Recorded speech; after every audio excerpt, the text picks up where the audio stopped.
I'm Ethan Caldwell, and I live in Cedar Grove, a suburban enclave where every lawn is manicured to perfection and the mailboxes gleam like they're polished daily. It's the kind of place that promises tranquility but hides a storm, and that STORM's name is Karen Hensley, the HOA president who wields her clipboard like a scepter. This story is about her, me, and my son, Noah, whose sensory swing tree she destroyed, thinking she could crush us. She had no idea I'm a state park ranger with the law as my weapon. Noah's 10, with sandy hair that catches the sunlight and a laugh that could thaw the iciest heart. He's autistic, and the world can be a chaotic puzzle for him. Loud voices, flashing lights, or too many people send him spiraling. 4 years ago, after my wife walked out, I moved us to Cedar Grove, hoping for a quieter life. I'm a broad-shouldered guy, bearded, used to hiking state park trails and sighting poachers.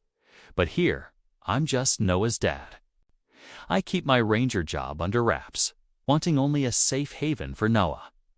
That haven was the oak tree in our backyard. His sanctuary. The oak was a giant, its branches spreading like a protective embrace. Noah's therapist suggested a sensory swing. Sturdy canvas seat hung from a thick limb to help him regulate sensory overload. Noah loved it. He'd swing for hours, the gentle sway calming his nerves, his fingers tracing the rope's texture. I'd watch from the patio, my coffee growing cold, my heart swelling at his fleeting smiles. Neighbors cherished it too. Mrs. Torres, the widow next door, would shuffle over with homemade cookies, saying, "Noah's swing is magic, Ethan." Kids would peer over the fence, curious, and Noah would wave, his shyness melting. The oak was more than a was Noah's lifeline. Everyone saw that, except Karen. Karen Hensley had been after us since we arrived. Maybe it was the wheelchair ramp I built for Noah's tougher days, which she labeled an aesthetic violation in her first venomous letter. Maybe it was Noah's joyful squeals from the swing, too disruptive for her pristine Cedar Grove. She'd storm over, her short gray hair bouncing, her deep neckline blouses flashing, barking about unapproved structures or excessive noise. Her curvy, bulky frame loomed as she waved her clipboard, her eyes cold with judgment. I'd nod, pay her petty fines, and keep the peace. Noah had enough battle school bullies, sensory meltdowns, the sting of being different. I thought I could handle Karen's nonsense without escalating. I was wrong. It was a crisp September morning when the trouble started. Noah was on his swing, humming a soft tune, the oak leaves rustling in the breeze. I sipped coffee on the patio, savoring the rare calm. Then Karen barged into our backyard and bited her face twisted with fury. "This tree's a hazard," she shouted, pointing at the oak like it had personally offended her. "It's too close to the fence, and that swing's an eyesore." I stood, keeping my voice steady, despite the heat rising in my chest. "It's Noah's therapy, Karen. The tree's healthy, on my property, and not your business," she scoffed, her eyes flicking to Noah, who'd stopped swinging, his hands gripping the ropes tightly, his body tense. "Therapy. It's a liability. It's coming down, Ethan, or I'll make sure it does." She scribbled furiously on her clipboard and stormed off, her heels sinking into the grass, leaving a trail of disdain. Noah looked at me, his eyes wide with fear, his voice barely a whisper. "Is she gonna take my tree, Dad?" I knelt beside him, ruffling his hair, forcing a smile. "No way, buddy. I'll protect it, promise." But his eyes stayed clouded, and I felt a knot tighten in my gut. Karen wasn't one to back down. For the next 2 days, I kept a close eye on the yard, half expecting Karen to show up with a saw. I checked the tree, its bark solid, its branches strong, no sign of disease or danger. I even called Noah's therapist, who wrote a letter confirming the swing's importance for his sensory needs. I thought I could reason with Karen, show her the letter, appeal to whatever shred of humanity she had. But Karen didn't deal in reason. That Wednesday, while I was patrolling a state preserve for illegal campfire sites and Noah was at school, she made her move. My phone buzzed with a call from Mrs. Torres, her voice trembling with panic. "Ethan, you need to come home now. Karen's in your yard with the chainsaw crew. They're cutting down Noah's tree." I floored my Ranger truck, the forest blurring. Past, my heart pounding like a war drum. When I pulled into Cedar Grove, the sight hit me like a fist to the chest. The oak was gone, just a jagged stump, sawdust scattered like ashes. Noah's sensory swing lay crumpled in the dirt, its ropes severed, the canvas torn like a discarded rag. Karen stood there, arms crossed, her smirk as sharp as the chainsaw's blade. A crew of rough-looking guys packed up behind her, their equipment clattering. Neighbors watched from their yards, some filming on phones, others whispering. Their faces a mix of shock and guilt. "What the hell have you done?" I roared, leaping from my truck, my boots crunching on the sawdust. Karen's smirk widened, her voice dripping with fake authority. "I warned you, Ethan. That tree was a danger, and the swing was an eyesore. The HOA approved its removal. You had no right." I shouted, my voice raw, fists clenched. "That was Noah's therapy. He's autistic, Karen. You knew that?" She rolled her eyes, unfazed. "Don't pull the disability card. Rules are rules." She turned to the crew. "Clean this up and go." Then she sauntered off, her clipboard swinging, as if she'd just won a war. I wanted to chase her, to make her feel the weight of her cruelty, but Mrs. Torres grabbed my arm, her eyes wet. "Noah's coming home soon, Ethan. He needs you."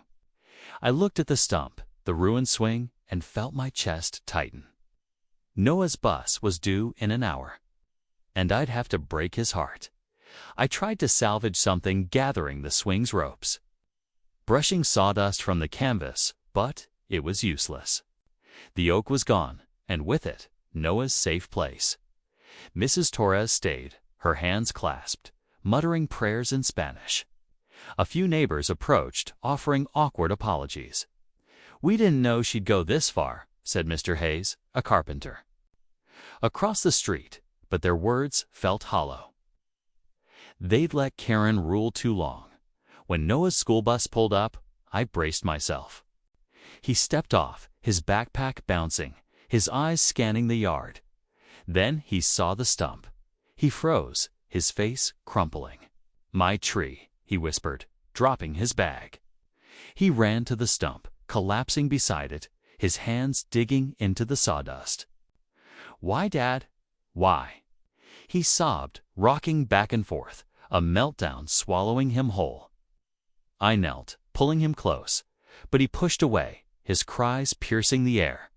Mrs. Torres wept, and neighbors lowered their phones, some turning away, unable to watch. I held Noah until his sobs slowed, his small body trembling against mine. "I'm so sorry, buddy," I whispered, my own eyes burning. "I'll fix this."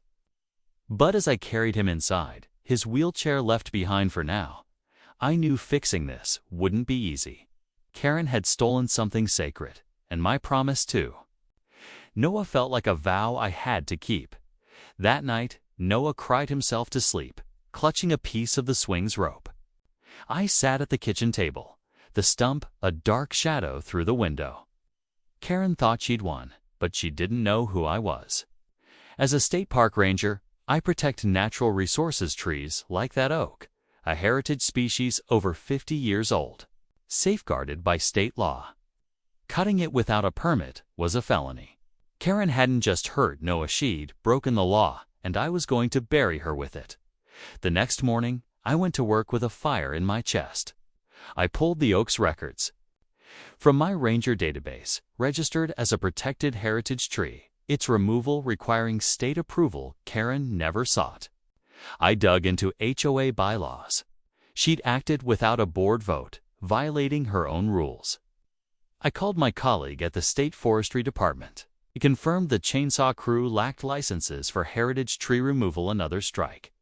I photographed the stump, collected sawdust samples, and filed a formal complaint with the State Environmental Board. I also called Deputy Lopez, a friend at the sheriff's office, who verified the crew's lack of permits. Every document, every call, was a brick in the wall I was building around Karen. I didn't stop there. I reached out to Noah's therapist, who provided a statement on the swing's critical role in his therapy, detailing how its loss could set back his progress. I gathered neighbor testimonies. Mrs. Torres wrote about Karen's years of bullying, and Mr. Hayes described her intimidating everyone into silence. The evidence piled up, a legal arsenal Karen couldn't dodge. A week later, the HOA held an emergency meeting in the community center, a cramped room with flickering lights and creaky chairs. Karen sat at the front, her clipboard poised, her smirk intact, as if she'd already won. Neighbors filled the seats, buzzing with tension. Mrs. Torres was there, clutching a photo of Noah on his swing, her eyes fierce. I walked in, not as Ethan the quiet dad, but as Ranger Ethan Caldwell, my state badge clipped to my belt. A thick folder of evidence in hand, Karen opened the meeting, her voice syrupy with false concern.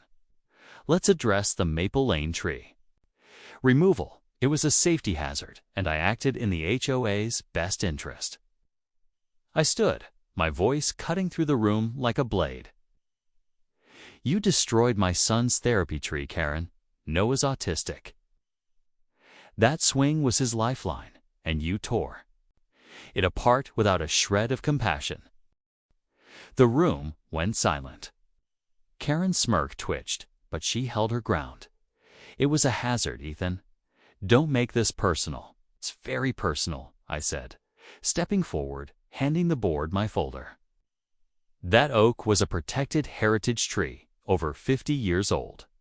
Cutting it without a state permit is a felony. You violated HOA bylaws by acting without a vote. You hired an unlicensed crew, breaking environmental and labor laws. And you targeted a disabled child. Gasps rippled through the crowd. I plugged a USB into the projector and played a neighbor's video, Karen directing the crew, laughing as the oak crashed, Noah's swing hitting the dirt. Mrs. Torres sobbed audibly, holding up Noah's photo. A man in the back shouted, "She's a tyrant." Karen leaped up, her face red, clipboard clattering to the floor. This is a witch hunt. You're twisting everything. It's the law, I said, my badge glinting under the lights. I'm a state park ranger. I protect trees like that oak, and I've filed charges with the state. You're done, Karen. The room erupted. Neighbors stood, yelling, "Step down," and you went too far. Mrs. Torres waved Noah's photo, her voice cracking. You hurt that boy. The board, three nervous suits whispered frantically, their faces pale. The chairman, Greg, stood, voice shaky. We'll vote to remove Karen as president. Cheers drowned out Karen's protests. Karen slumped in her chair, her power crumbling. I didn't smile or gloat. I packed my folder, nodded at Mrs. Torres, and walked out. This wasn't the end. Justice was coming. The law hit Karen like a landslide. The state charged her with felony destruction of a protected heritage tree, carrying a $10,000 fine and up to a year in jail. The unlicensed crew added a $2,000 penalty. The HOA, desperate to save face, fined her $1,000 for bypassing the board. In court, I testified in my ranger uniform, badge shining, voice steady but heavy. I described Noah's meltdowns, the swings, role in his therapy, and the oak's environmental value. Noah's therapist spoke, her words piercing. That tree was his stability. Its loss caused trauma. The neighbor's video played again, Karen's laugh echoing in the silent courtroom. The judge was unforgiving. "You harmed a vulnerable child and defiled a protected resource," he said, his eyes hard. Karen got 6 months in jail, 2 years probation, and was ordered to pay $5,000 to replant a new oak and replace Noah's swing. Her cheap lawyer fumbled, and she sat there, head bowed. As the gavel fell, Karen's house went up for sale before her sentence began. Cedar Grove turned its back on her, her reign over. Neighbors rallied around Noah. Mrs. Torres organized a fundraiser, collecting enough to plant a new oak smaller but strong and buy a new sensory swing. Mr. Hayes built a reinforced frame, and kids painted the ropes with bright blues and yellows, Noah's favorite colors. The planting day was like a festival. Neighbors brought food. Music played, and Noah watched, his eyes brighter as the oak's roots went into the earth. Noah didn't swing right away. The trauma lingered, his trust shaken. But one afternoon, I pushed him gently on the new swing, the oak's young branches swaying above. He gripped the ropes, then smiled, a small, fragile thing, but real. "It's nice, Dad," he said, his voice soft. I knelt beside him, my heart full. "It's yours, buddy. Always." Weeks later, as autumn leaves fell, Noah swung daily, his laugh echoing again. Mrs. Torres brought cookies, kids played nearby, and the neighborhood felt alive. The new oak stood tall, a symbol of resilience. Cedar Grove wasn't perfect, but it was ours. Karen was gone, her shadow lifted, and Noah's world was bright again. I'd kept my promise, and that was enough.